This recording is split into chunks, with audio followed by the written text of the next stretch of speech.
सो अभी ये सारे जो आप देख रहे हैं ये सब कुछ लेटर एडेड है। मींस सत्य भी हो सकता है लेकिन असत्य भी हो सकता है। यहाँ पे धृतराष्ट्र को एंजाइटी दिखाई है। धृतराष्ट्र दुखी हो जाते हैं अभिमन्यु की डेथ पे कि बहुत दुखी हो गए और उनको ये भी डर है कि वो कैसे अर्जुन को फेस करें। सारे कौरव, कर्ण और भीम का युद्ध हुआ कहाँ है वो अभी हम देखेंगे कि कर्ण और भीम के युद्ध की सच्चाई क्या है। आज सबके सामने विद प्रूफ दूंगा, उसको देखते रहिएगा। तो अर्जुन के बाद कौन गए? सात्यकी गए। सात्यकी के बाद भीम और ये था। इसीलिए मैंने ये कहा था कि भीम और कर्ण का कभी युद्ध हुआ ही नहीं, क्योंकि ये सारा किया गया और वही मैंने प्रूफ कर दिया यहाँ पे कि कर्ण भीम से हारे नहीं, क्योंकि कभी युद्ध ही नहीं हुआ है। और अगर युद्ध हुआ था तो 17वें दिन कर्ण कैसे भीम को दौड़ा दौड़ा के भगाते हैं, इस बात को कैसे प्रूफ करेंगे आप?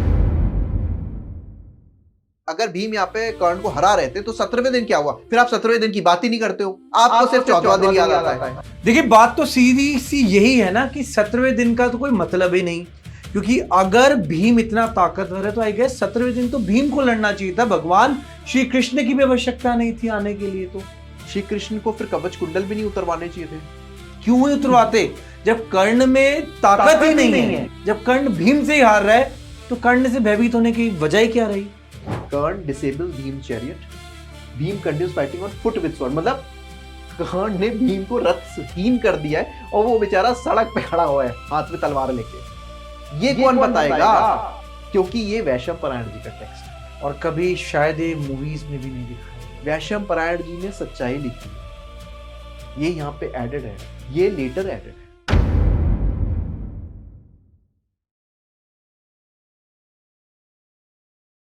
Hello everyone, welcome to our podcast. So देखिए, yes we are back again with the episode of Mahabharata growth. देखिए, मैं आपको बताना चाहूंगा कि हम हमेशा जो पॉडकास्ट कर रहे हैं और ये जो सीरीज है, इसका मतलब यही है कि महाभारत जितने भी लोगों द्वारा लिखी गई है उसके बारे में जो सच है वो आपके सामने लेकर आए। सो मैं चाहूंगा कि जो ऑडियंस ही पहले हमारे साथ ये अभी पॉडकास्ट देख रही है, जो नई ऑडियंस है, वो हमारा महाभारत ग्रो जो एक प्लेलिस्ट है उसको देखे इस पॉडकास्ट को देखने और समझने से पहले।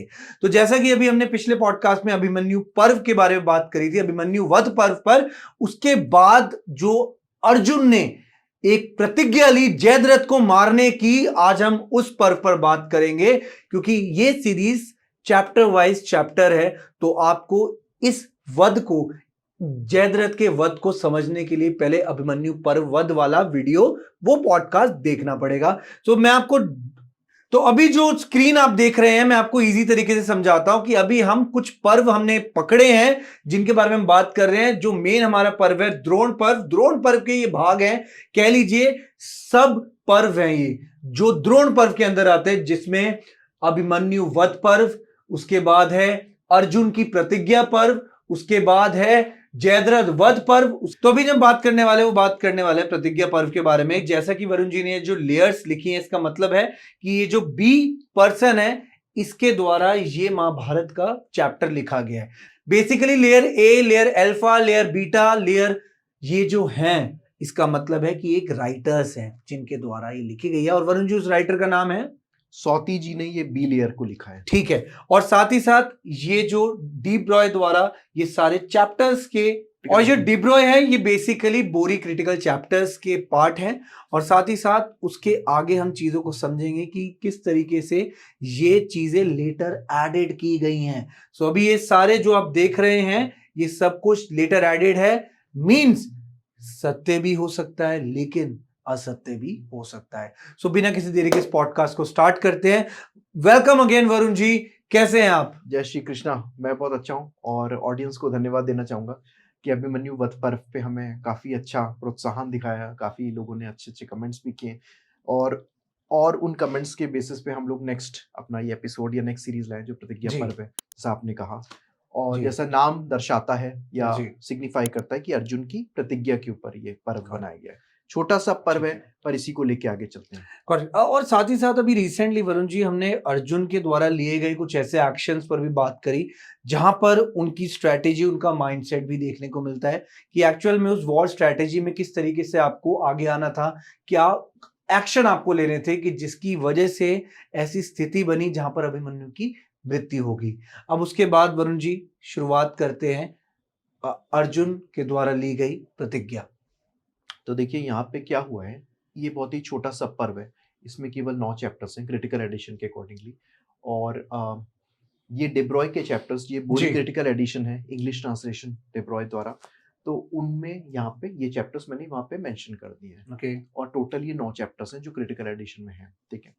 अब प्रतिज्ञा पर्व जैसे नाम से लगता है, तो अर्जुन ने प्रतिज्ञा ली। जयद्रथ को वहां पे डर महसूस हुआ क्योंकि अर्जुन ने प्रतिज्ञा ऐसी ले ली थी। जी। अर्जुन की प्रतिज्ञा क्या थी? अर्जुन ये कहते हैं कि मैं युद्ध के 14वें दिन अगर सूर्य ढलने तक जयद्रथ को नहीं मार पाया तो मैं अग्नि समाधि ले लूंगा। तो जयद्रथ को यहाँ पे डर लगता है कि अर्जुन ने इतनी बड़ी प्रतिज्ञा ले ली है, तो अब तो मेरा मरना निश्चित ही है। Okay okay. कौरवों के लिए एक अपॉर्चुनिटी है कि कौरवों को यहाँ पे डिफेंसिव रहना है। कौरवों को क्या करना है? उनका समय नष्ट करना है। Got it. और समय नष्ट हो गया तो क्या होगा कि अर्जुन ऑटोमेटिकली मर जाएंगे। और यहाँ पे श्री कृष्ण की एक प्रिपरेशन है, श्री कृष्ण ने कैसे मार्गदर्शन किया अर्जुन का वो भी है। और फाइनली 14वें दिन की सुबह क्या हुआ, सुबह सुबह क्या हुआ, वो भी हम इस चैप्टर में या इस सॉरी सब पर्व में हमें देखने को जी। मिलता है। तो चलिए शुरू करते हैं। जैसा आपने बहुत अच्छा बताया ऑडियंस को, हम जहां भी ए वर्ड देखेंगे लेयर या स्टाइल में, वो ओरिजिनल नरेशन वैशंपायन जी से। जी। जो ये बी लिखा है ये सौती जी ने किया है। ठीक है। ए और बी के बीच में अल्फा आता है जो कि चैप्टर में अभी नहीं है। अल्फा जो है वो सौती जी के पिता सूत जी ने लिखा है। ओके। तो अभी खैर उसकी जरूरत नहीं है, खैर इसी पे चलते हैं। तो हम लोग क्या करेंगे, क्योंकि नई ऑडियंस है, चैप्टर बाय चैप्टर हम एक समरी को देखेंगे कि जी। इस पर्टिकुलर चैप्टर में क्या हुआ। और ये चैप्टर्स प्रतिज्ञा सब पर्व पे है, ठीक है। ये मैंने एक छोटा सा टेबल बनाया समरी के अकॉर्डिंगली, और ये बहुत ही छोटा चैप्टर है, बेसिकली ये सब पर्व है। यहाँ पे क्या होता है, 1029 या द्रोण पर्व में चैप्टर नंबर 52 या 52, अर्जुन की जो प्रतिज्ञा है जो उन्होंने पहले ली थी अभिमन्यु वध पर्व में, वो कौरव कैंप में चली थी। क्योंकि हम जानते हैं कि बेसिकली गुप्तचर तो हर जगह होते थे, जी। दोनों खेमों में, दोनों शिविर में गुप्तचर थे। वो गुप्तचर जाके बता देते, तो जयद्रथ को यहाँ पे भय महसूस होने लगता है। और जयद्रथ ये सोचते हैं कि मैं यहाँ से पलायन कर जाऊं या भाग जाऊं। मैं भाग जाऊं, ठीक है। अब यहाँ पे जो मेन चीज है वो दुर्योधन, क्योंकि दुर्योधन की बहन जो थी दुश्शला, उनके पति थे जयद्रथ, तो दुर्योधन के जीजा जी थे ये। तो दुर्योधन, द्रोण और कौरव लीडर्स, कर्ण भी थे यहाँ पे, वो जयद्रथ से कहते हैं कि ये जो आप भाग रहे हो इसमें दो चीजें हैं। एक तो हमारी खुद की इंसल्ट है कि हमारे Absolutely. जमाई कह लीजिए या हमारे वॉरियर, दोनों बातों से भाग रहे हैं, क्या हम आपकी रक्षा करने में सक्षम नहीं है? ऐसे तो हमारी भी क्रेडिबिलिटी डाउन हो रही है। कल को कोई भी प्रतिज्ञा ले लेगा, सामने वाला भाग जाएगा, तो आप तो हमारी गरिमा को भी नष्ट करें। दूसरा ये कि आपकी पर्सनल रिस्पेक्ट और पर्सनल गरिमा जो होती है, आपकी खुद की इंडिविजुअलिटी, वो भी गिर रही है कि आप भाग रहे हो युद्ध से। तो विश्वास रखिए, हम आपको बचा लेंगे। तो यहाँ पे अगले चैप्टर में जो कि 1031 है, यहाँ पे एक स्ट्रेटेजिकल काउंसिल होती है। यहाँ पे बेसिकली जो द्रोणाचार्य है चक्र शटक व्यू के नाम से लेते हैं। चक्र शटक व्यू, चक्रव्यूह नहीं है, चक्र शटक व्यू है ये। और ये कहते हैं कि हम जयद्रथ को यहाँ से बचाएंगे। चक्र शटक व्यू बहुत बड़ा था, बहुत ज्यादा खतरनाक उन्होंने व्यू बनाया था, पूरे कुरुक्षेत्र को एक तरह से कवर कर रहा था। और इसमें 3 व्यू थे जिसके बारे में यहाँ पे लिखा है और आगे भी लिखा गया है। इन 3 व्यू के गर्भ में, बेसिकली जो लास्ट व्यू था उसके गर्भ में जयद्रथ को रखा गया था। और कौरव और अश्वत्थामा, कृपाचार्य, शल्य, राजा शल्य उसकी रक्षा कर रहे थे। और द्वार पे, चक्र शटक व्यू के द्वार पे द्रोणाचार्य थे, जिसके पीछे कृतवर्मा खड़े थे। तो सबकी पोजीशन स्टेशनरी थी। सिर्फ इसमें 2-3 ऐसे थे जो इंटरसेप्टर्स थे। हमने इस पे एक बार बात करी है, और हमने एक बार कुरुक्षेत्र पे पॉडकास्ट भी किया है, वो भी लोग देख सकते हैं, कुरुक्षेत्र सीरीज पे। इसमें जो मेन भूमिका थी इंटरसेप्टर की, वो थे भूरिश्रवा। भूरिश्रवा जो थे वो इंटरसेप्टर थे। इंटरसेप्टर का ये काम था कि जहां भी चक्र शटक व्यू में कमजोरी दिखी गई, जिससे शत्रु अंदर घुस रहा है, उस कमजोरी पे मैं पहुंच जाऊंगा। तो वो मोबाइल यूनिट थी बेसिकली, वो सब यहाँ पे काउंसिल हो जाती है। अगले चैप्टर में जयद्रथ को सेंटर ऑफ कौरव डिफेंस बनाता है, जो कि हम कह रहे हैं, और successive protective formations are organised. तो इन दोनों चैप्टर वही लिखा है जो मैंने कहा है, कि पूरी फॉर्मेशंस को बात करते हैं उनके बारे में। और कृष्ण भगवान ने अपने सारथी को ये कहा है कि मैं तो अर्जुन का सारथी बना हुआ हूं, पर मेरी रथ को तैयार रखना, कोई इमरजेंसी आ जाए तो, जिसको हम कहते हैं कि स्ट्रेटजिकल यहाँ पे प्लानिंग चल रही है। अगर बाई चांस कुछ प्रॉब्लम होती है तो दारुक बहुत ही योग्य सारथी थे और श्री कृष्ण का भी दिव्य रथ था जिसको सेलेस्टियल रथ रखा था, उसको इमरजेंसी या बैकअप में रखा हुआ था। ठीक है। और हाँ, सारे अस्त्र शस्त्र रेडी थे वहां पे। कृष्ण यहाँ पे अर्जुन को समझाते हैं और उनसे ये भी कहते हैं कि आपको किरात पर्व में भगवान भोलेनाथ ने पाशुपतास्त्र अस्त्र दिया है, क्या आपको याद है? ये इन दोनों चैप्टर में यही है। तो अर्जुन कहते हैं कि मुझे याद है। अब किरात पर्व पे हमने पहले ही बात करी है। किरात पर्व में जब पांडव जब वनवास में थे तो यहाँ पे अर्जुन को किरात पर्व में पाशुपतास्त्र अस्त्र मिला था, जिसका दूसरा नाम रौद्रास्त्र भी था। तो यहाँ पे श्री कृष्ण याद दिलाते हैं, क्योंकि देखिए ऊपर लिखा हुआ है कि उन्होंने लिखा है divine weapons ready for emergency use. अब पाशुपतास्त्र अस्त्र की यहाँ पे याद दिलाई जाती है अर्जुन को। तो अर्जुन कहते हैं मुझे याद है वो अस्त्र। तो भगवान श्री कृष्ण कहते हैं याद होने से फायदा नहीं है कुछ, और हमारे पास टाइम भी नहीं है, चलो महादेव के पास चलते हैं। तो यहाँ पे कृष्ण भगवान जो थे इस चैप्टर में अर्जुन को रात्रि के समय स्वप्न के द्वारा कैलाश पर्वत ले आते हैं और महादेव से पुनः पशुपतास्त्र अर्जुन को प्राप्त होता है।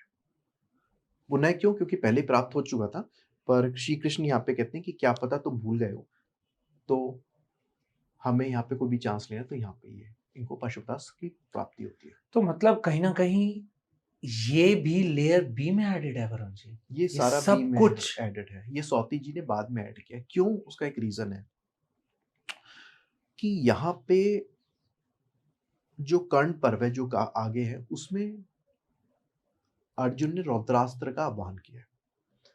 अब हो सकता है सौती जी को ये लगा हो कि ऑडियंस जानना चाहेगी या जो पढ़ेंगे उन जानना चाहेंगे कि रौद्रास्त्र की महिमा क्या है, रौद्रास्त्र का सिग्निफिकेंस क्या है, और रौद्रास्त्र को कैसे मिला इतना बड़ा वेपन। तो उन्होंने ये चीजें बाद में लेटर ऐड करी गई है। वैशम पारायण जी ने जब ये नरेशन किया है तो ये उसका कभी पाठ ही नहीं था। ये पर्व वरुण जी, जयद्रथ के द्वारा ये जो डर है ये पैदा ही सब एक स्टोरी की तरह दिखाया गया है, जिससे पता लगे कि पांडव कितने ज्यादा ताकतवर है। देखिए यहाँ पे कई चीजें हासिल हुई जो हमने एक दो कि अर्जुन का खौफ कितना है, अर्जुन का खौफ कितना है। दूसरा ये कि श्री कृष्ण ने अर्जुन को पुनः पशुपतास्त्र अस्त्र दिलाया, जैसा हम देख रहे हैं यहाँ पे। और इतना बड़ा, सॉरी मैं आपकी बात कर रहा हूँ, इतने बड़े धनुर्धर ये चीजें भूल जाएंगे तो संभव नहीं होता। ये थोड़ा सा स्मृति में सबके अस्त्र रहते हैं, और अगर आप ये लिखते हो महादेव का अस्त्र है, ऐसे कैसे भूल सकता है कोई। और अगर आप भूल रहे हो तो इन चैप्टर्स में तो आप अर्जुन की महिमा को कम कर रहे हो। मोटिव आपका है कि अर्जुन की महिमा बढ़े, पॉइंट, पर यहाँ पे उसकी महिमा घट रही, क्योंकि अर्जुन को सब पुनः पशुपतास्त्र की प्राप्ति का मतलब क्या है कि मैं वो चीज भूल गया हूँ, मुझे दोबारा मिल रही है। भाई मेरे हाथ में आज आईफोन है, मान लो 17 प्रो मैक्स, तो वो है और दिलाया भी किन्होंने? भगवान श्री कृष्ण ने। और ये उनको किरात पर्व में मिल चुका था। तो ये चीज है। दूसरा एक और चीज है जो यहाँ पे बहुत सोचने का विषय है कि जयद्रथ को यहाँ पे कमजोर दिखाया गया है। ये भी समझिए, ताकतवर था जयद्रथ काफी। जयद्रथ ने 4 पांडव्स को रोक लिया था, हमने देखा था वहां पे। हो सकता है वो कमजोर भी हो सकता है, पर यहाँ तो उसकी कमजोरी को दिख रहे हैं जो ये कह रहा है कि मैं भाग जाऊंगा। वरुण जी बहुत सही बात कही कि पिछले जो आपने पर्व अर्जुन अभिमन्यु मृत्यु का जो पर्व है उसमें तो कह दिया आपने कि 4 पांडवों को रोका हुआ था जयद्रथ ने, और इसमें कह रहे हैं कि जयद्रथ भागने की फिराक में है या भागने की कोशिश कर रहा है। अब इसमें कहानी ऐड हुई बाद में जो हमने अपने पॉडकास्ट में पहले करी थी। तो देखिए जैसे हमने वन पर्व की बात की थी, आज से पहले 2-3 एपिसोड्स पहले हमने वन पर्व को डिकोड किया था। तो वहां पे एक चीज आती है द्रौपदी हरण पर्व, जो मैंने प्रूफ किया था कि द्रौपदी का कभी जयद्रथ ने हरण करा ही नहीं था ओरिजिनल मैन्युस्क्रिप्ट के अकॉर्डिंगली। उसको भी लेटर एडिट किया गया था। ठीक है। अब हमने उस पर बात करी थी कि वो लेटर एडिट क्यों था, क्या मंतव्य होगा, क्या मोटिव होगा। जब यहाँ पे जयद्रथ ने अभिमन्यु वध पर्व में 4 पांडव को रोका है जी, तो कहीं ना कहीं जयद्रथ की एक वीरता दिख रही थी। कि 4 को रोक लिया उसने, तो वहां पे एक वरदान को जोड़ा गया जिसको कहा गया कि शिव जी का जयद्रथ पे एक वरदान था। है ना। और वो वरदान उसको कैसे मिला था, वो उसे वन पर्व में मिला, जो लिखा है उसके अकॉर्डिंगली जब उसने द्रौपदी का हरण करने की कोशिश की थी तो भीम और अर्जुन ने उसको बहुत मारा पीटा और उसको उसके साथ काफी व्यवहार, वैसा दुर्व्यवहार हुआ। ऑब्वियसली आप किसी Okay. वाइफ का हरण करोगे तो जी और लेकिन उसको जिंदा छोड़ दिया गया था। जी तो जब वो जिंदा छूट जाता है तो वो गुस्से में परेशान होके जो भी आप कह लें वो महादेव जी की तपस्या करता है और महादेव जी उसको वर देते थे। अब यहाँ पे इस रिसर्च से पहले ये क्यूरियोसिटी मेरे दिमाग में है कि महादेव जी को प्रसन्न कर लिया, किसी ने तपस्या कर ली, कितने साल उसने तपस्या करी? क्या महादेव जी ऐसे ही प्रकट होके किसी को कुछ भी दे देंगे? हमारे भोलेनाथ जी, मानता हूँ भोले औगरदानी भगवान को कहा गया, पर ऐसे नहीं देंगे। और वहां पे बहुत ही कम समय में जयद्रथ को महादेव जी से वो वरदान प्राप्त हो गया और महादेव जी ने वहां पे बोला कि अर्जुन के पास पाशुपतास्त्र है, इसलिए मैं अर्जुन की गारंटी नहीं दूंगा, पर 4 को आप रोक लोगे जब आप कहोगे।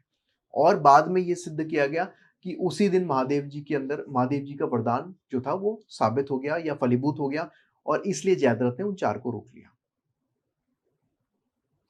लेकिन जयद्रथ के साथ कभी हुआ ही नहीं, ये कहना चाह रहे हैं आप? जयद्रथ ने जब हरण नहीं किया तो उसके साथ दुर्व्यवहार भी नहीं हुआ होगा, है ना? और जब Obviously. दुर्व्यवहार नहीं हुआ तो वो उसने वरदान भी नहीं लिया। समझिए बिल्कुल लॉजिक को। ठीक है। तो necessity is the mother of invention. Got it. Necessity ही नहीं है तो मैं क्यों करूंगा? अगर उसके पिता का, जैसे उसके पिता भी बहुत बड़े ऋषि मुनि थे, कोई जी। वरदान था या कुछ सत्य था, तो जी। वो कहीं लिखा नहीं है जी कि उनके पिता से उनको कुछ विरासत में मिला हो। लिखा ये वन पर में कि जयद्रथ को महादेव जी ने एक वरदान दिया कि तुम 4 पांडवों पे भारी पड़ोगे, 5वें की गारंटी नहीं क्योंकि अर्जुन के पास पाशुपतास्त्र है। Got it. अब जब हरण ही नहीं हुआ तो दुर्व्यवहार नहीं हुआ, दुर्व्यवहार नहीं हुआ तो उसने तपस्या नहीं की होगी। अच्छा, तपस्या चलो कर भी ली तो महादेव जी इतनी जल्दी प्रसन्न होकर किसी को नहीं दे देंगे। कोई Absolutely. हजारों साल तपस्या करता है, कोई कितने साल भगवान की तपस्या करता है, तब भगवान प्रकट होते हैं। प्लस आपका मोटिव क्या था वहां पे, वो भी तो एक चीज है सोचने की। तो यहाँ पे देखिए, जैसे मैंने कहा ना आपसे कि वरदान उसको कैसे मिला। हो सकता है वरदान हो, मैं डिनाई नहीं कर रहा, पर जब हरण ही नहीं हुआ तो उसको वरदान महादेव जी से कैसे मिलेगा? और यहाँ पे जैसा आपने कहा, अर्जुन की महिमा को भी बढ़ाने की कोशिश करी, पर इससे घट भी रही है कि आप ऐसा कह रहे हैं कि हो सकता है अर्जुन भूल गया हो। सोचने वाली बात है। और यहाँ पे जयद्रथ ये कह रहे हैं कि मैं भागने का प्रयास करता हूँ, मैं यहाँ से जबकि भाग जाता हूँ। जयद्रथ खुद इतना ताकतवर था। वो ये तो ताकतवर नहीं भी होगा 2 मिनट को, तो भी कोई वीर क्षत्रिय भागने का प्रयास नहीं करेगा, और वो भी दुर्योधन का जीजा। ठीक है, तो सोचने वाली चलिए बात ये है। एक हमने बात करी। अनफॉर्चुनेटली ये सब एक लेटर एडेड है, सौती जी ने ऐड किया। यहाँ पे वैशंपायन जी का ए फॉर एप्पल यहाँ पे हमें कहीं नहीं दिख रहा है। तो ये वो चीजें हैं जो एक बेसिकली ये पर्व एक सूत्रधार है। Got it. अभिमन्यु वध पर्व होता है, अभिमन्यु का वध हो गया है, जयद्रथ का वध होना है, उसके बीच की टेंशन्स को दिखाने के लिए एक नरेशन ऐड किया है। It's like a bridge, basically सूत्रधार। ए से बी जाने के लिए आपको एक ब्रिज चाहिए, कनेक्शन करने के लिए। लोग तभी तो समझेंगे कि मैंने सही लिखा है या गलत लिखा है। दूसरा एक और चीज होती है, मुझे ऐसा लगता है, आप मूवीज की बात करें अगर 2 मिनट को, अगर आप पूरी मूवी में सिर्फ एक्शन ही एक्शन डाल दोगे तो ह्यूमन इमोशंस नहीं डालोगे तो क्या होगा? नहीं चलेगी मूवी। और ये कहीं ना कहीं इमोशंस का गेम है। इमोशंस का ही गेम, ये पूरे इमोशंस ही है। एक सूत्रधार है, ब्रिज है। अभिमन्यु का वध हुआ, अर्जुन के अंदर के उद्गार फूटे, आग लगी, और अर्जुन ने यहाँ पे प्रतिक्रिया ली, और उससे रिएक्शन क्या हुआ कि जयद्रथ सोच रहा है भागना, उससे अलग रिएक्शन क्या कि द्रोणाचार्य कह रहे हैं अर्जुन बहुत ताकतवर है, जयद्रथ तो बिल्कुल भी नहीं है कुछ। और इसीलिए यहाँ पे एक स्कॉलर हॉपकिंस आ जाते हैं और हॉपकिंस ये कहते हैं कि वैशंपायन जी ने जो लिखा था वो एक प्रॉपर एक्शन था, इन्होंने उसके पीछे का जस्टिफिकेशन डाला है कि ऐसा हुआ है तो क्यों हुआ है। एक्शंस यहाँ लिए गए, लेकिन क्यों लिए गए उसको ऐड करने के लिए यहाँ पे नरेशन हुए, चाहे सौत जी ने किया, सौती जी ने किया, हरिवंश ने, बहुत लोगों ने ऐड किया, वही ये यहाँ पे हुआ है। और वरुण जी देखिए, मैं बहुत ज्यादा एक्साइटेड हूँ आगे जानने के लिए। हम चलते हैं सीधा जयद्रथ के वध के बारे में, उसके पर्व के बारे में, प्लीज चलिए। तो अब हम जयद्रथ वध पर आ रहे हैं। अब शुभ जी मेरी एक रिक्वेस्ट है, प्लीज। ये पर्व बहुत कॉम्प्लेक्स है, इसको समझने में मुझे भी कई दिन लगे थे। मैं कोशिश करूंगा इसको समझाने की ऑडियंस को, पर हो सकता है कि इसमें समय ज्यादा लगे, तो ऑडियंस से चाहूंगा थोड़ा सा हमें समय दीजिए, इसको ध्यान से समझते हैं। वरुण जी तो 60 से लेके 60 चैप्टर्स हैं। 60 चैप्टर्स हैं इसमें, और इसमें ए बी साथ चलेंगे, ए बी साथ चलेगा। हाँ दिख रहा है, ठीक है बहुत सही, ये आसान हो जाएगा समझने के लिए। तो इसमें बस कॉम्प्लेक्सिटी का एक तो 60 चैप्टर्स हैं और दूसरा ये ए बी साथ चलेगा कि पहले ये लेटर एडिट और रियलिटी में क्या एडिट हुआ है। लेकिन हम तो चैप्टर वाइज चल रहे हैं ना, हम चैप्टर वाइज ही चल रहे हैं। तो जो हमें सब इसमें दिखता रहेगा बी क्या है ए क्या है। तो इसकी स्टार्टिंग क्या है जदत पर्व की, उसी पे चलते हैं। डेब्रॉजी बोरी क्रिटिकल एडिशन 1038 द्रोण पर्व 61 चैप्टर। यहाँ पे धृतराष्ट्र को एंजाइटी दिखाई है, धृतराष्ट्र दुखी हो जाते हैं अभिमन्यु की डेथ पे कि बहुत दुखी हो गए हैं और उनको ये भी डर है कि वो कैसे अर्जुन को फेस करेंगे सारे कौरव। और यहाँ पे उन्होंने दुर्योधन को भला बुरा भी बोला और धर्म अधर्म किया। तो ये लेटर एडेड है, ये कभी ऐसा ओरिजिनल मैन्युस्क्रिप्ट में नहीं था कि यहाँ पे धृतराष्ट्र दुखी है। संजय, थोड़ा सा फास्ट चल रहा हूँ, संजय यहाँ पे धृतराष्ट्र से कहते हैं कि सारी गलती आपकी, आपने अपने बेटे को नहीं रोका और इसीलिए ये हो गया। This chapter is moral reflection rather than battlefield. तो ये अगेन एक इमोशनल्स को टच किया एक पिता के, क्योंकि धृतराष्ट्र को ये डर है कि अभिमन्यु की डेथ पे अर्जुन अब क्या स्टेप लेंगे और मेरा दामाद जो कि जयद्रथ है बचेगा नहीं बचेगा, और उन्होंने सारी गलती दुर्योधन की दी। तो दुर्योधन को बेसिकली दुर्योधन को विलन दिखाने का यहाँ पे दोनों चैप्टर्स में काम है। और यहाँ पे संजय ने धृतराष्ट्र की दुर्बलता को भी दिखाया कि आप कैसे पिता थे, आप पुत्र मुंह में अंधे हो गए।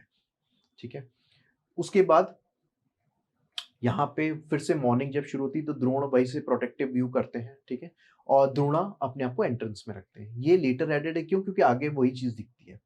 और यहाँ पे एक चीज और भी, यहाँ पे कृष्ण भगवान से युधिष्ठिर मिलते हैं और उनसे रिक्वेस्ट करते हैं, बहुत आग्रह करते हैं कि भगवान मेरे भाई की रक्षा अब आपके हाथ में, क्योंकि आप तो जगत पालन हो और आप उसके सारथी भी हो, तो आपको ही मेरे भाई की रक्षा करनी। वो चैप्टर में, इस चैप्टर में वो भी कवर किया गया है। It's a positive take. Positive take ये बेसिकली भाई की व्यवस्था है, बड़े भाई की, कि मेरा छोटा भाई ना मरे, भाई की रक्षा कीजिए। तो सत्य असत्य कुछ नहीं होता, लेटर एडेड है ये मानता हूँ, लेकिन एक भाई की व्यवस्था को भी दिखाया। ठीक है, आगे आगे ठीक है, चलिए। तो अब आगे के चैप्टर्स में अर्जुन आगे बढ़ रहे हैं, कौरव उनको रोक रहे हैं जी। और यहाँ पे क्या होता है कि द्रोणाचार्य दुर्योधन को वो जिम्मेदारी देते हैं कि अर्जुन को तुम रोको क्योंकि तुम राजा हो, तुम्हारा कर्तव्य है।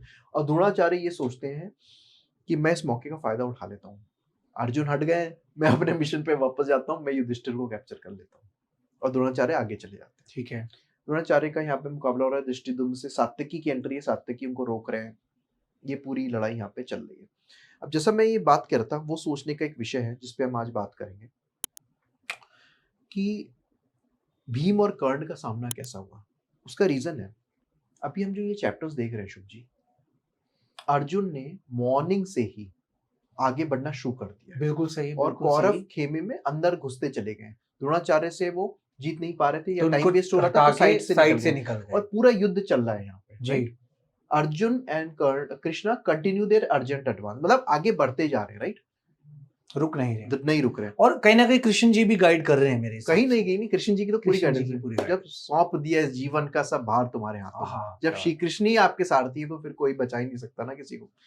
अब यहाँ पे एक सोचने का विषय है जो मैं कहता, अर्जुन और श्री कृष्ण आगे बढ़ रहे हैं, पूरा दिन से वो मेहनत कर रहे हैं। एकदम से यहाँ पे वाइल्ड कार्ड एंट्री होगी आगे, जिसपे हम जाएंगे, जिसमें भीम अंदर आ जाएंगे और एकदम से भीम और कर्ण का युद्ध शुरू हो जाएगा। अब हमने देखा कि कर्ण जो है वो गर्भ में है वहां पे जयद्रथ के साथ और बाकी वो बचाने के लिए, तो कर्ण वहां पे आगे क्यों आ गए, पहली बात ये। चलिए आप भी गए, तो बाकी जो वॉरियर्स थे उसका सामना भीम से क्यों नहीं हुआ, क्योंकि देखिए लिखा है सराउंडेड बाय, यानी सब आसपास ही है। ये विरोधाभास था और यही रिसर्च का एक विषय बना। जो लोग कहते हैं कि भीम कर्ण कभी था ही नहीं वहां पे, भीम के पास कर्ण तो जयद्रथ को बचाने और उसको रोकने के लिए उसको सराउंड करके खड़े हुए थे। उसकी रिस्पॉन्सिबिलिटी सिर्फ यहाँ पे जयद्रथ को बचाना है, रक्षा करनी, बिल्कुल सही। तो वो फ्रंट लाइन सोल्जर नहीं है इस समय, हर एक की रिस्पॉन्सिबिलिटी। और क्यों है ये स्ट्रेटेजी कि अर्जुन का टाइम वेस्ट करना है। और ये सब बेसिकली टाइम वेस्ट है, सबसे लड़ के, क्योंकि उसके आगे कमल व्यू था जिसको हम पद्म व्यू कहते हैं। पद्म व्यू जो होता है, पंखुड़ी होती है जैसे एक कमल की, वैसे होता है। तो जब अगर सेना आएगी तो पंखुड़ी में मान लीजिए 10 पंखुड़ियां हैं, तो 10 जगह पूरी सेना डिवाइड हो जाएगी आपकी, तो आप सीधे अंदर नहीं आ पाओगे। यही द्रोणाचार्य की स्ट्रेटेजी है, ये पूरी स्ट्रेटेजी द्रोणाचार्य की थी, चक्रशटक व्यू की।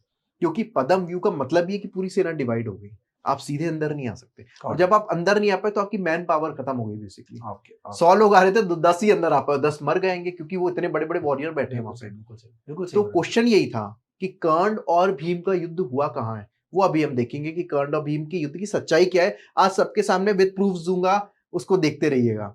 ठीक है, ठीक है। अब यहाँ पे अर्जुन के जो घोड़े थे वो थक जाते हैं, रथ के घोड़ों को खोला जाता है और श्री कृष्ण उनको खाना पानी जो भी होता है वो देते हैं और यहाँ पे आगे चलता चला आता है। अर्जुन यहाँ पे क्या डिस्कवर करते हैं कि द्रोणाचार्य का जो आर्मर है वो दुर्योधन का रक्षा कर रहा है। तो जहां जहां पे वो आर्मर का मंत्र नहीं था, जो भी उसकी लिमिटेशन थी, अर्जुन वहां पे अटैक करते हैं और दुर्योधन को वहां पे हरा देते हैं। तो दुर्योधन अर्जुन का युद्ध होता है, दुर्योधन वहां पे हार जाते हैं। ठीक है, अब यहाँ पे कृष्ण भगवान 5 जन्य शंख जो उनका है वो बजाते हैं और अर्जुन गांडीव को करते हैं। ये पूरी चीज आगे बढ़ती जाती है। ठीक है, अब ये पूरी सेना यहाँ पे युद्ध चल रही है और द्रोणाचार्य जैसे आगे बढ़ गए, वो युधिष्ठिर से युद्ध कर रहे हैं और युधिष्ठिर के साथ में युद्ध हो रहा है। तो पैरेलली बहुत सारी चीजें चल रही हैं। यहाँ पे जो है घटोत्कच भी आते हैं और घटोत्कच का सामना करने यहाँ पे दुर्योधन के मित्र अलम्बुश भी आ गए। ये पूरा युद्ध चल रहा है और यहाँ पे अलम्बुश की डेथ हो जाती है। ये इस चैप्टर में बोरी में लिखा हुआ है। ये पूरा चल रहा है। अब यहाँ पे क्या होता है, युधिष्ठिर जो होते हैं वो डरे हैं, चिंतित है कि मेरा भाई अकेले जा रहा है, तो सात्यकी को वो भेज रहे हैं। अब आप ये सोचिए, अर्जुन पूरे दिन युद्ध कर रहे हैं, एक रास्ता बनाते जा रहे हैं, उसके पीछे कौन आ रहा है, सात्यकी आ रहा है। इस चैप्टर के में युधिष्ठिर जो है क्या कह रहे हैं कि सात्यकी अब तुम जाओ यहाँ से। मैं इसलिए डिटेल में समझा रहा हूँ क्योंकि कई ऐसे श्रोतागण हैं जिनको हो सकता है चैप्टर बाय चैप्टर समरी ना पता हो, तो हम सबको साथ में लेके चलेंगे। ठीक है, तो सात्यकी को अर्जुन के पास अब भेजा गया है, अभी भीम को नहीं भेजा गया है। यानी भीम अगर आएंगे तो 3rd नंबर पे आएंगे। रेस में सबसे आगे अर्जुन है क्योंकि सबसे पहले शुरू की, फिर सात्यकी आ गए और इसके बाद अब भीम आएंगे। सात्यकी यहाँ पे युद्ध करने शुरू कर देते हैं और युधिष्ठिर को भीम के सहारे छोड़ के चले जाते हैं। जी। अब यहाँ पे कृतवर्मा जो है वो द्रोणाचार्य के पीछे खड़े थे, जैसे मैंने कहा। तो द्वार पे सात्यकी का युद्ध होता है और continues in pursuit of Arjun, मतलब अर्जुन को ढूंढते हुए अर्जुन के पीछे पीछे भाग रहे हैं। ठीक है। यहाँ पे अगेन धृतराष्ट्र की कन्वर्सेशन है संजय से कि ये सब हो कैसे रहा है, वो पूरी कन्वर्सेशन यहाँ पे चलती रहती है। ठीक है, यहाँ पे संजय अगेन उनको ब्लेम करते हैं। ये पार्ट ए का, ठीक है, ए ही चल रहा है अभी तक, ए ही चल रहा है यहाँ पे, पूरा चल रहा है जी। अब ये सात्यकी का पूरे शौर्य यहाँ पे महिमा लिखी है कि सात्यकी ने किस किस को हराया और आगे बढ़ते हैं। सात्यकी ने दुर्योधन को भी हराया। दुर्योधन सर जो थे वो धनुर्धर नहीं थे। धनुर्धर वैसे तो सबने ही धनुष चलाया, पर उनका जो मेन वेपन था वो गदा था और सात्यकी तो धनुर्धर था क्योंकि सात्यकी के गुरु जो थे वो अर्जुन थे। तो यहाँ पे पूरा युद्ध ही चल रहा है। और कहीं ना कहीं द्रोणाचार्य के साथ भी युद्ध हुआ सात्यकी का। एग्जैक्टली, बट यहाँ पे अगेन सेम चीज हुई है कि द्रोणाचार्य को सात्यकी हरा नहीं पा रहे। तो देखिए क्या लिखा है, वो सोचते कि मैं साइड से निकल जाता क्योंकि द्रोणाचार्य तो अडिग है, क्योंकि मुझे अर्जुन के पास पहुंचना है इस समय। और सात्यकी ने सुदर्शना को, ये भी एक वॉरियर थे, कौरव वॉरियर, उनको मार दिया और रिलेंटलेस परसूट पे आगे चले गए। ठीक है, अब यहाँ पे पूरा चल रहा है, सात्यकी जो है दुर्योधन की फोर्स को हरा रहे हैं और आगे बढ़ रहे हैं। ये सारा पार्ट ए है, यहाँ पे वही चल रहा है। ठीक है जी, ये यहाँ पे पूरा चलता जा रहा है और पूरा ब्लडशेड है। मैं इसको थोड़ा सा छोटे में ले रहा हूँ। अब यहाँ पे क्या होता है इस चैप्टर में जो कि इंपॉर्टेंट है, 1079, अर्जुन और सात्यकी की कोई खबर गुप्तचर युधिष्ठिर को नहीं दे रहे, तो युधिष्ठिर अब भीम को भेजते हैं। तो आप ये देखिए इतने चैप्टर हो चुके हैं। ठीक है, और अभी भी भीम जो है वो युधिष्ठिर के पास ही है। अब भीम यहाँ से शुरू करते हैं और Bhim smashers through Drona formation और आगे बढ़ते हैं। ठीक है, अब आप ये देखिए जरा सर, यहां तक ही रुकिएगा। अब आप ये पढ़िए, Bhim reaches Arjuna's sector after breaking through the array. अब आप ये देखिए, पूरे दिन से अर्जुन जा रहे हैं। श्री कृष्ण जैसा सारथी है, फिर से याद दिलाऊंगा, श्री कृष्ण जैसा सारथी है, वो एक पर्टिकुलर प्लेस पे पहुंचे, वहां पे घोड़े भी उनके थक गए थे, आपने देखा होगा। अर्जुन ने कहा कि घोड़ों को खोलना पड़ेगा, सॉरी श्री कृष्ण ने कहा घोड़ों को खोलना पड़ेगा, उनको दाना पानी दे, क्योंकि थक चुके हैं, बाण भी लगते थे घोड़ों को। भीम अब निकले हैं और भीम वहां पे अर्जुन के पास पहुंच गए। इसको भूल जाइए, क्या ये संभव है? पॉसिबल। आप श्री कृष्ण पे या तो संदेह कर रहे हो कि श्री कृष्ण ऐसा सारथी नहीं बढ़ पाया, भीम जिसका सारथी के नाम कोई नहीं आता वो आगे बढ़ते चले गए। और आप ये जानते हैं कोई भी व्यू टूटता था तो उसको पीछे कवर करने के लिए सेना आती थी, वो खाली नहीं रहेगा जी। तो अर्जुन के बाद कौन गए? सात्यकी गए, सात्यकी के बाद भीम गए, और ये कौन? इसीलिए मैंने ये कहा था कि भीम और कर्ण का कभी युद्ध हुआ ही नहीं, क्योंकि ये सारा बी है, देखो आप, ये लेटर एडेड है।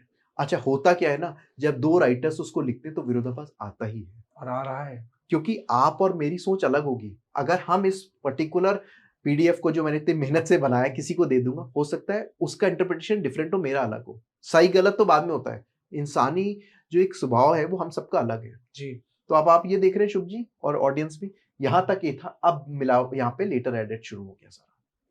तो भीम वहां पे अर्जुन के पास पहुंच गए, उनकी mighty road is answered bye Arjun and Krishna. मतलब आप समझ रहे हो क्या हो रहा है यहाँ पे, कि श्री कृष्ण पे आप शक कर रहे हो, शक कर रहे हो, और उसको उनको झुकलाया जा रहा है, उनकी प्रतिमा, श्री कृष्ण जैसे भगवान सारथी हैं आपके, और भीम वहां पहुंचता चला जा रहा है, ठीक है, भीम को कोई रोक नहीं रहा है। Dhritarashtra asked who faced Bhim. अब यहाँ पे कर्ण और भीम का युद्ध शुरू होता है। अब यहाँ पे पूरे में कर्ण भीम चलता रहेगा। देखिए, कर्ण रिटर्न्स टू बैटल, यानी इस चैप्टर में 1083 में कर्ण पलायन कर गए भीम से कि मैं लड़ नहीं सकता और मैं भाग हारने वाला गया हूं, मैं भाग गया। यहाँ पे देखिए, और ये सब लेटर एडेड है, ये मैं कहना रिटर्न्स टू चाहूंगा। बैटल। अच्छा, हुआ क्या, मैं आपको बताता हूँ। मैंने एक छोटा सा वीडियो पॉडकास्ट डाला था, एक महानुभाव थे, उनको मैं प्रणाम करता हूँ। उन्होंने बोला कि सर भीम ने कर्ण को 16 बार हराया है। ये यूट्यूब पे मेरे कमेंट किया, 16 बार कर्ण भीम से हारा है। मैंने कहा कब हारा है, मैंने तो नहीं पढ़ा 16 बार हारा है। तो बोले 14वें दिन हारा है। तो आपके जो कमेंट्स होते हैं उसको मैं इतना अच्छे से पढ़ता हूँ, क्यों? क्योंकि वो मुझे एक नए दृष्टिकोण, एक नई रिसर्च की तरफ ले जाते हैं। तो ऐसे ही कमेंट्स करिए, हम लोग ऐसे ही उस पर ध्यान देंगे। मैं हर कमेंट को पढ़ूंगा, हर एक कमेंट का आंसर दूंगा, और यही मेरी रिसर्च होगी। तो आपके कमेंट्स चाहे अभद्र भी होंगे, वो मेरे लिए उपयोगी है। अब आप ये देखिए, इस पूरे को ही देख लीजिए 2 मिनट को। कर्ण भीम से हारते जा रहे हैं, भाग रहे हैं, पलायन कर रहे हैं, कर्ण का रथ टूट रहा है। अब ये बताइए कि कर्ण की रिस्पॉन्सिबिलिटी क्या थी यहाँ पे? कर्ण क्या फ्रंटलाइन सोल्जर है? और अगर कर्ण गर्भ में थे, गर्भगृह में, तो यहाँ तो भीम अर्जुन से भी आगे निकल गए हैं इसके मुकाबले। क्यों? क्योंकि जयद्रथ तक पहुंचना ही एम है, मानेंगे? बिल्कुल सही। और जयद्रथ कहाँ है? गर्भगृह में है या गर्भ व्यू में है। तो जो आदमी गर्भ में है, यानी इनर कोर में है, अगर भीम वहां पहुंच गए हैं, तो यानी उन्होंने श्री कृष्ण की रथ को भी आगे बढ़ गए, उसको भी ओवरटेक कर लिया है। बहुत ज्यादा ताकत होगी शायद, कि श्री कृष्ण के रथ को भी ओवरटेक करके निकल गए हैं। और जबकि 4 घोड़े हैं, इतने अच्छे अच्छे घोड़े लगे हुए वहां पे अर्जुन की रथ में, और उसको भीम ने ओवरटेक कर लिया। भीम कर्ण के पास पहुंच गए। अच्छा, अब ये अगर ये भीम पहुंच गए, चलिए मान लिया मैंने, तो बाकी अश्वत्थामा, कृपाचार्य, शल्य, हमने जो ऊपर देखा था, वो कहाँ है? वो कहाँ है? वो कर्ण से अकेला लड़ रहा है, कर्ण भाग रहा है, और कर्ण भाग कर रहा है, क्योंकि गर्भ के अंदर वो भागेगा कहाँ?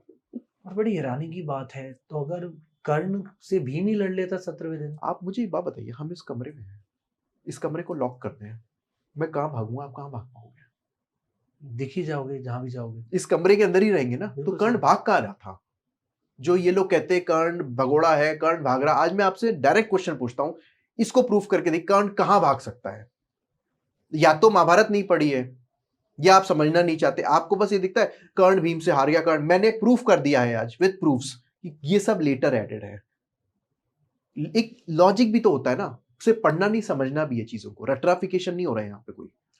इसीलिए एक स्कॉलर में और एक रट्टाफिकेशन में फर्क है। स्कॉलर हर चीज को करेक्ट करता है। हो सकता है मेरे अंदर इतनी योग्यता नहीं है। अगर आप एक स्कॉलर हो तो आप ये कैसे कह सकते हो कि कर्ण भीम से हार गए? क्योंकि आपने डॉट्स को करेक्ट ही नहीं किया, आपने ऊपर के चैप्टर पढ़े ही नहीं है, या आपने पढ़े तो आपको स्मृति नहीं रही। और वही मैंने प्रूफ कर दिया यहाँ पे कि कर्ण भीम से हारे नहीं, क्योंकि कभी युद्ध ही नहीं हुआ है। और अगर युद्ध हुआ था तो 17वें दिन कर्ण कैसे भीम को दौड़ा दौड़ा के भगाते हैं, इस बात को कैसे प्रूफ करेंगे आप? तो यहां पे ये सारा बी है, यहां पे पूरा भीम की महिमा को बखान किया गया, जो कि कभी वैशंपायन जी ने किया ही नहीं है। क्यों? क्योंकि भीम का मकसद था अर्जुन की सहायता करना, ना कि कर्ण से एंगेज होना। और अगर कर्ण से एंगेज हो रहे थे तो बाकी सोल्जर्स कहां थे? आप तो वो कह रहे हो कि शल्य कहां चले गए, अश्वत्थामा कहां चले गए। बहुत सही तरीके से आपने समझाया। ये कि क्या लिखा है यहाँ पे? Bhim destroys Karna's attack, kills Durjay who comes to attend, again forces Karna back। मतलब कर्ण पीछे पलायन करते जा रहे हैं, भीम आगे बढ़ते जा रहे हैं। तो कर्ण जा कहां रहा है यार? सॉरी मैं एग्रेसिव नहीं होता। और वरुण जी ये तो सत्य है कि अगर कर्ण वहां पर मौजूद था, कर्ण यहाँ कैसे आ गया? ये तो बिल्कुल ही अपोजिट डायरेक्शन में होगी चीजें। और इसीलिए मैंने अपने रिसर्च से प्रूफ कर दिया कि ये सौती जी ने लेटर एडिट किया है और यहीं पे विरोधाभास हो गया। और अर्जुन से ज्यादा ताकतवर फिर भीम ही हो गए फिर तो। एग्जैक्टली कि दौड़ा दौड़ा के हरा रहे हैं कर्ण को। कर्ण की कोई, अच्छा यहाँ पे कुछ लोगों ने एक और चीज बोली है, कर्ण कैसा धनुर्धर था वरुण सर, जो भीम जैसे से धनुर्विद्या में हार गया, क्योंकि भीम का मेन वेपन तो गदा थी। तो यानी आपने कर्ण को इतना डिग्रेड कर दिया है कि कर्ण यहाँ पे भीम से जो है धनुर्विद्या में हार रहे हैं। मतलब कर्ण की कोई रिस्पेक्ट ही नहीं है यहाँ पे, और लोग उसको मान रहे हैं। अरे पढ़ो, समझो चीज को, सिर्फ पढ़ना नहीं होता, समझना। बड़े बड़े स्कॉलर्स हैं, अगर आप अपने आप को स्कॉलर कह रहे हो तो ये कहां लिखा है कि कर्ण ने यहाँ पे, कर्ण जो है पलायन कर गए? अगर कर्ण पलायन कर जा कहां रहे थे, आप इस बात का आंसर दे सकते हैं? कोई आदमी गर्भ में है, वो कहां भाग रहा है? दूसरा ये, अगर वो भाग रहा था तो 17वें दिन क्या हुआ? फिर 17वें दिन तो ग्रुप अटैक हुए। आप लोग इस चीज को पढ़िए ना, समझिए चीजों को। बस क्या है, कर्ण अधर्मी है, कर्ण भगोड़ा है, कर्ण जो है धनुर्विद्या में जानता नहीं था क्योंकि भीम से भी हार गया। मैंने I have proved it with facts कि यहाँ पे भीम और कर्ण का कभी युद्ध ही नहीं हुआ है। एब्सोल्युटली वरुण जी, बिल्कुल सही। बिल्कुल हर जगह पे लिखा है, देखिए कर्ण रिटर्न्स, कर्ण पलायन कर गए, कर्ण, ये कहां लिखा है भाई? ये कहां पे ये लेटर एडेड है? कहीं ना कहीं शायद कर्ण की इमेज को गलत साबित करने के लिए ही ये लिखा गया है। कर्ण की इमेज को साबित करने के लिए, कर्ण को वीक दिखाने के लिए कि वो भीम से भी हार गया, यहाँ पे वो हुआ है। और कर्ण में तो कोई ताकत और नहीं। लोग उसको मान रहे हैं। यस, क्योंकि हमें पढ़ना नहीं है, और पढ़ना है तो समझना नहीं है, और बड़े बड़े पॉडकास्ट में जाके बोलना है कि भीम तो है, वो कर्ण को हरा देता है, भीम कर्ण को हरा दे। कहां है भैया? कोई कनेक्ट हो रहा है डॉट्स को? अगर मैं आप ए बी को भी हटा दो तो भी डॉट्स कनेक्टेड नहीं है। अगर भीम हार रहा, अगर भीम यहाँ पे कर्ण को हरा रहे थे तो 17वें दिन क्या हुआ? फिर आप 17वें दिन की बात ही नहीं करते हो, आपको सिर्फ 14वां दिन याद आता है। देखिए बात तो सीधी सी यही है ना कि 17वें दिन का तो कोई मतलब ही नहीं, क्योंकि अगर भीम इतना ताकतवर है तो आई गेस 17वें दिन तो भीम को लड़ना चाहिए था। भगवान श्री कृष्ण की भी आवश्यकता नहीं थी आने के लिए। तो श्री कृष्ण को फिर कवच कुंडल भी नहीं उतरवाने चाहिए थे? क्यों ही उतरवाते? जब कर्ण में ताकत ही नहीं है, जब कर्ण भीम से ही हार रहा है, तो कर्ण से भयभीत होने की वजह क्या रही? तो एक काम करते हैं, अर्जुन को हटा देते हैं, फिर भीम ही लड़के मार देता कर्ण को। और यहाँ पे ये भी लिखा है कि भीम कहता है कि मैं तुम्हें मार देता, पर अर्जुन के वजह से नहीं मार रहा हूं। बताइए आप जरा। तो 14वें दिन की तो सबको बात करनी, 17वें दिन के लिए सब कोई बात ही नहीं करता अपने पॉडकास्ट में किसी में। क्या कहते हैं? कर्ण वो धनुर्धर कुछ नहीं था, वो अधर्मी था, वो तो भीम से भी हार गया। आप इसको प्रूफ करके दिखाओ ना सर कि कहां लिखा है। That is lack of knowledge. Lack of knowledge and lack of connecting the dots. Got it. प्लीज आगे बढ़िए वरुण जी। तो यहाँ पे जो है पूरा देखिए क्या लिखा है, 8 एडिशनल, यानी कर्ण इतना वीक है सौती जी के अकॉर्डिंगली कि 8 राजकुमार, मतलब दुर्योधन के भाई, कर्ण की रक्षा करने आ रहे हैं। कर्ण को रक्षा करने दुर्योधन के 8 भाई आ रहे हैं जिनका नाम ही नहीं सुना किसी ने। और दोबारा से भीम ने उन 8 को भी हरा दिया, कर्ण के सामने मार दिया, स्लेज ऑल, मार डाला, ऑल 8, और फिर कर्ण को हरा दिया है। मतलब आप ये बताइए, इन 8 के नाम मुझे तो याद नहीं इस समय, मैं झूठ नहीं कहूंगा। किसी ऑडियंस को याद है ये 8 नाम कौन थे यहाँ पे? तो जिनके नाम भी याद नहीं है वो कर्ण की रक्षा कर रहे हैं, और कर्ण के सामने उनको मारा जा रहा है, और कर्ण फिर भाग रहा है, और वही आदमी 17वें दिन आता है और भीम भाग जाता है। इसीलिए मैं कहता हूं कि वैशंपायन जी के टेक्स्ट में कभी था ही नहीं, क्योंकि इतना विरोधाभास है। आप ये देखिए उसके ऊपर 5 और आते हैं धृतराष्ट्र के पुत्र कर्ण को बचाने।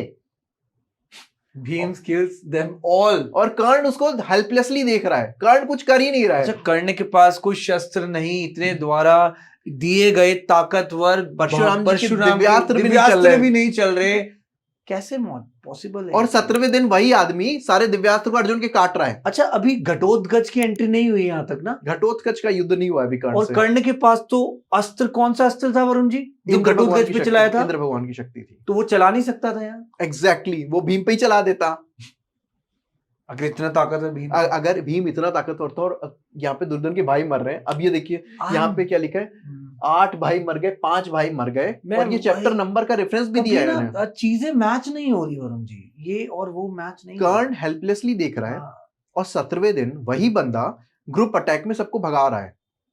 तो 14वें दिन की तो सबको बात करनी है कि ये लिखा है वेद व्यास जी के महाभारत में, 17वें दिन की बात नहीं। पहली बात ये वेद व्यास की महाभारत में नहीं है।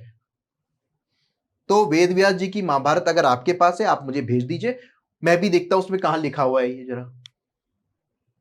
तो 14वां दिन में भीम ने कर्ण को हरा दिया, और वेद व्यास की पुस्तक में लिखा है कि कर्ण जो थे वो धनुर्धरी में या आर्चरी में या धनुर्विद्या में भीम से हार गए थे। लेकिन 17वें दिन के बारे में हमें बात ही नहीं करनी होती है, क्योंकि क्यों करेंगे ही नहीं हम तो, क्योंकि हमें कर्ण को गलत ही बोलना है ना।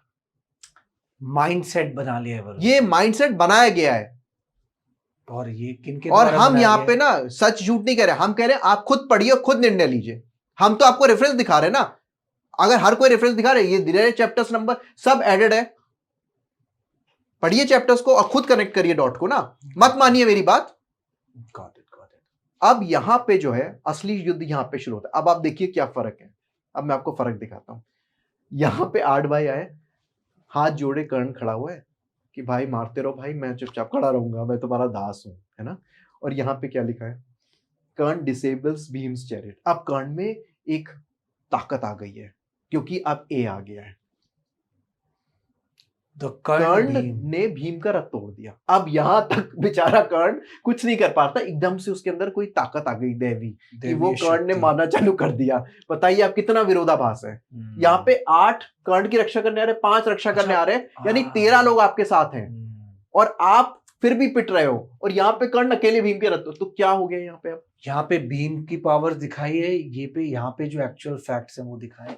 अब आप ये देखिए क्या लिखा है, Karna Bhim duel becomes vast table of battlefield destruction. इतना भयंकर युद्ध हो रहा है, रिवर्स ऑफ ब्लड।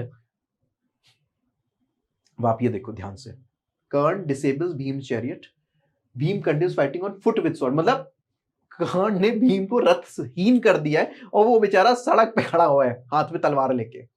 ये कौन बताएगा? क्योंकि ये वैशम पारायण जी का टेक्स्ट है, और कभी शायद ये मूवीज में भी नहीं दिखाया गया। वैशम पारायण जी ने सच्चाई लिखी है, ये यहाँ पे एडेड है, ये लेटर एडेड है, इसीलिए विरोधाभास है। बीए में एक लाइन का ही फर्क आप देख लो ना। यहाँ पे 7 मोर ब्रदर्स किल्ड बाय भीम, यहाँ पे भीम भाइयों को मार रहे हैं, और कर्ण यहाँ पे भीम को अब हरा दिया। अब इसमें 1091 में और 1087 में सिर्फ 3-4 चैप्टर, तो यहाँ पे क्या ऐसी ताकत आ गई कर्ण में? अब ये अगर आप पढ़ेंगे और समझेंगे, कनेक्ट करेंगे, तो आपको समझ में आएगा। लेकिन उसके लिए ओपन माइंड होगा। आप बायस्ड हैं, आप बायस्ड होके पढ़ते हो, इसलिए दिक्कत है। भीम में ताकत है, मानता हूं, लेकिन आप कर्ण को इतना वीक कर रहे हो कि 13 लोग उसको बचाने आ रहे हैं, वो मर रहे हैं। अच्छा, दुर्योधन के भाई मर रहे हैं, कर्ण को कोई फर्क नहीं पड़ रहा है, और आप चिल्ला चिल्ला के बोल रहे हो कि भीम कर्ण से जो है जीत गया, कर्ण यहाँ पे हार गए। ये चिल्ला चिल्ला के बोला जाता है। Absolutely. फैक्ट्स पे बात करिए ना, फैक्ट्स पे आइए। सिर्फ ये बोल देना महाभारत कहां लिखा है भाई, रिट्रीवेबल है तो दीजिए ओरिजिनल मैन्युस्क्रिप्ट। ठीक है, माफी चाहूंगा, मैं जनरली नहीं कहता, पर मुझे कुछ चीजें बहुत आहत करती कि हम लोग सच्चाई की तरफ नहीं, हम लोग एक अलग ही लेवल पे जा रहे हैं। बिल्कुल सही बात जी। अब यहाँ पे सात्यकी जो है वो युद्ध करने लगते हैं, और सात्यकी का पूरा युद्ध दिखा है। अब यहाँ पे एक और अधर्म हुआ है, जिसपे हमने एक बार कुरुक्षेत्र में पॉडकास्ट किया था, वो इसी चैप्टर में है कि सात्यकी अर्जुन के पास पहुंच जाते हैं, और सात्यकी और भूरिश्रवा का युद्ध होने लगता है। यहाँ पे अर्जुन पीछे से भूरिश्रवा का हाथ काट देते हैं। श्री कृष्ण उनसे कहते हैं कि सात्यकी बहुत थक गए, आप उनको बचाओ। तो यहाँ पे अर्जुन सात्यकी को बचाने के लिए भूरिश्रवा का हाथ काट देते हैं। भूरिश्रवा मेडिटेशन में बैठ जाते हैं और भगवान का नाम ले रहे होते हैं। भूरिश्रवा को पीछे से सात्यकी उसका सर काट देते हैं। वो यहाँ पे है, और यहाँ युद्ध नहीं चल रहा था, भूरिश्रवा जस्ट मेडिटेट कर रहे। देखिए क्या लिखा है, भूरिश्रवा को हराना मुश्किल था बहुत ज्यादा। नहीं हरा सकते थे आप नहीं हरा सकते थे उसको। मानना सीखिए, सही गलत अधर्म धर्म नहीं होता, वीरता वीरता ही रहती है। अगर आप किसी वीरता को, किसी के वीर की वीरता को अगर आप उसको सराहना कर रहे हो, तो आप धर्म अधर्म की बात नहीं है यहाँ पे। हर चीज में हम कहते हैं धर्म अधर्म, अरे वीर तो वीर ही रहेगा ना, उसमें धर्म अधर्म कहां से आ गया कि मैं अधर्मी था इसलिए? अधर्मी धर्मी नहीं है, यहाँ पे वीरता की बात हो रही। भूरिश्रवा ने सात्यकी को पूरा हरा दिया। देखिए लिखा है, आप पढ़िए चैप्टर, मैं आपको बोरी का चैप्टर भी दे रहा हूं ना। अर्जुन यहाँ पे पीछे से उनका हाथ काटते हैं, और यहाँ पे भूरिश्रवा और अर्जुन के उवाच हैं, कन्वर्सेशंस हैं। अर्जुन अपने आप को डिफेंड करने की कोशिश करते हैं, सात्यकी पीछे से भूरिश्रवा का फिर गर्दन काट देते हैं। Helpless warrior. भूरिश्रवा ने अपने हथियार त्याग दिए थे, तीरों की कुशा बनाई थी, आप इस चैप्टर को पढ़िए, और वहां पे भूरिश्रवा मेडिटेशन कर रहे थे। आपने पीछे से काटा और उसका डिफेंस क्या है कि भूरिश्रवा अधर्मी था। भाई शिव भक्त था। श्री कृष्ण ने भी जिस वॉरियर की तारीफ की जो उसकी मृत्यु होती है उसको आप अधर्मी कहते हो। क्यों? क्योंकि आपको अपने अधर्म को जस्टिफाई करना है। एक तरफ आप कहते हो धर्म अधर्म, ठीक है, एक तरफ आप कहते हो जीतने के लिए अनिवार्य था, तो आप दोनों साइड नहीं चल सकते हो ना। अगर आप कहते हो जीतने के लिए अनिवार्य था, मैं सब मान लूंगा, पर अगर आप ये कहते हो कि धर्म अधर्म, तो आपने भी अधर्म किया है, फिर आप भी दूध के धुले नहीं हो। अगर धर्म और अधर्म की बात हो रही है, मैं समझ रहा हूँ। अगर आप ये कहते हो जीतने के लिए सब जायज है, मैं मान गया, तो फिर आप अभिमन्यु के लिए भी दुर्योधन को नहीं बोल सकते हो। आप किसी को नहीं बोल सकते, क्योंकि जीत में तो सब आए हैं। और अगर आप धर्म अधर्म की बात करें तो यहाँ पे हुआ है अधर्म, यहाँ पे सात्यकी ने अधर्म किया है, और सात्यकी अगर इतने वीर थे तो भूरिश्रवा को डायरेक्ट हराते ना, क्यों पीछे से गर्दन काटी उन्होंने? अगर आपको अपनी वीरता पे शक नहीं था, आप क्यों मार रहे? उसका एक हाथ कट गया है, वो तीरों की कुशा बना के मेडिटेशन कर रहा है बंदा, उसको आप पीछे से सर काट रहे हो उसका, और आप कहते हो सात्यकी बहुत वीर थे। ठीक है वीर थे, पर यहाँ पे भूरिश्रवा से कंपैरिजन करो ना, फिर आप कहते हो कि भूरिश्रवा अधर्मी था। अरे जिसको श्री कृष्ण ने चैप्टर पढ़िए, श्री कृष्ण ने जिसकी सराहना की है वो कैसे अधर्मी हो सकता है? ऐसे ही हम देखते हैं कर्ण को अधर्मी कहते हैं। अरे कर्ण की इतनी ज्यादा सराहना श्री कृष्ण ने किया, जो हम आगे देखेंगे घटोत्कच वध पर्व में। और कहते हैं कि कुछ ही ऐसे क्षण रहे महाभारत में जहां भगवान श्री कृष्ण रोए हैं और श्री कृष्ण ने सराहना की है किसी की। बहुत बहुत सोचने वाली बात है। एक शिव भक्त इंसान अपनी कुशा पे बैठ के मेडिटेशन कर रहे हैं, इसका हाथ कटिए, आप वहां पे क्यों नहीं हरा पाए उसको? क्यों आप पीछे से आए? इसका भी तो आंसर होना चाहिए। तो पॉडकास्ट में कह देते हैं धर्म अधर्म। अरे धर्म अधर्म तो यहाँ पे क्या हो रहा है? और अगर आप धर्म अधर्म की बात नहीं करते हो, कहते हो जीतने में, तो फिर आप दुर्योधन को भी और कर्ण को भी अधर्मी क्यों बोलते हो? दोनों पक्ष नहीं ले सकते ना। इसके बाद जो है यहाँ पे अर्जुन आगे बढ़ते रहते हैं, अर्जुन का यहाँ पे युद्ध होता है और अर्जुन फाइनली जयद्रथ को यहाँ पे मार देते हैं, और जयद्रथ का सर उड़ता हुआ उनके पिता के पास जाता है, जो कि उनको वरदान था, और फाइनली वो खत्म हो जाता है। ओके, वरुण जी एक चीज यहाँ पे मैं जानना चाह रहा हूँ कि भगवान श्री कृष्ण का भी तो रोल था, जहां पर भगवान श्री कृष्ण ने अपने सुदर्शन चक्र से सूर्य को रोक लिया था, ये दिखाने के लिए कि शाम हो गई है, अब युद्ध की समाप्ति हो चुकी है, और अर्जुन ने जो शपथ ली थी वो खत्म हो गई है, और अर्जुन को अब अग्नि में समाप्त होना पड़ेगा। देखिए आप जो कह रहे हैं वो है, पर क्रिटिकल एडिशंस में उस चीज को हटा दिया गया है, इंटरपोलेशन मान के, कि ऐसा कभी कुछ हुआ ही नहीं, इसीलिए ये जो वो फुलफिल्ड है, ये बिफोर सनसेट लिखा हुआ है। वरना अब आप देखेंगे फिल्मों में, टीवी शोज में वही दिखाते हैं कि सूर्य भगवान को वो ढलने के लिए कहते हैं, सूर्य ढल जाते हैं, जयद्रथ बाहर आ जाते हैं, पर यहाँ पे क्रिटिकल एडिशंस के अकॉर्डिंगली आप जो कह रहे हैं वर्जन्स में है महाभारत के, मैं उसके सम्मान करता हूँ, पर क्रिटिकल एडिशंस में उस चीज को हमने यहाँ पे हटा दिया गया है। बहुत अच्छा क्वेश्चन है आपका, और ऐसा है, कहा भी जाता है, और ये यहाँ पे फाइनली ये चीज जो है यहाँ पे ये जयद्रथ वध पर खत्म हो जाता है। अच्छा वरुण जी, मैं एक चीज बस यही कहना चाहूंगा कि जयद्रथ की मृत्यु के बाद, जयद्रथ के वध के बाद भी तो महाभारत का युद्ध चला। बात होती है घटोत्कच की, घटोत्कच की एंट्री कब हुई, क्योंकि इसमें घटोत्कच का भी वर्णन आया है, लेकिन क्रिटिकल एडिशन में घटोत्कच का वर्णन नहीं देखने को मिला। तो आप मेरे को बताइए कि घटोत्कच की किस दिन एंट्री हुई, घटोत्कच के क्या रोल थे, क्या उसके पीछे भी कुछ ऐसी चीजें हैं जो लेटर एडेड है, जो सत्य नहीं है?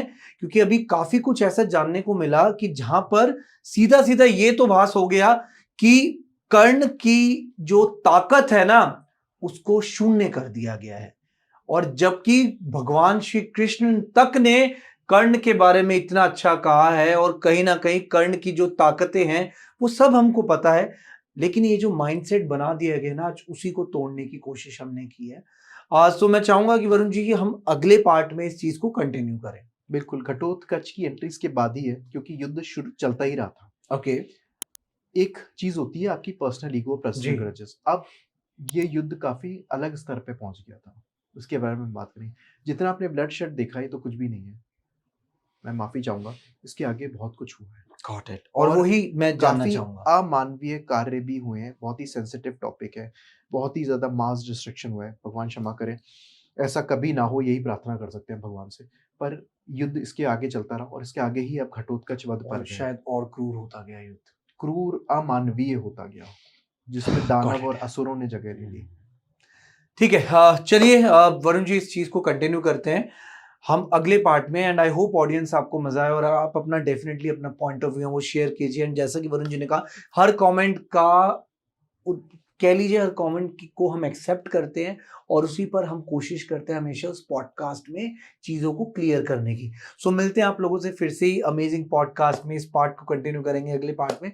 सो yes, this is Shubhi signing off from our podcast. Thank you so much everyone, and again thank you so much Varun ji for explaining such amazing thought provoking research. Thank you Varun ji. जय श्री कृष्ण।